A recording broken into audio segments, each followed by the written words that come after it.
Hi and welcome back to Stuff About Tutorials. In today's video, we are going to talk about on how you can add favorites on your Instagram. Maybe you wanted to know on how you can add favorites on your Instagram but you don't know how. So in today's video, I am going to show you on how you can add your favorites on your Instagram. Check the video description and I will try to leave the written instructions. So without further ado, let's get into the video. First you need to do is to open your Instagram application and log in with your Instagram account. And after that, you'll be directed into this Instagram homepage. And then in here, you'll see your Instagram icon at the lower right corner of your screen. Simply tap on it.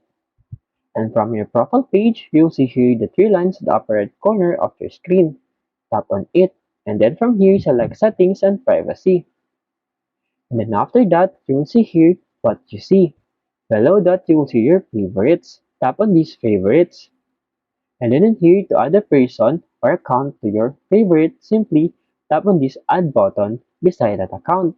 You can also tap on this plus icon so that you can search an account and add it to your favorite.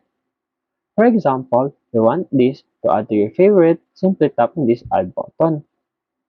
As you can see, the option is to remove. That it means this account is already in your favorites. There you go. If you wanted to know on how you can add favorites to your Instagram, that is the easiest way I know how. If you know another way on how you can add your favorites on your Instagram, leave a comment below. Also, be sure to subscribe for more videos.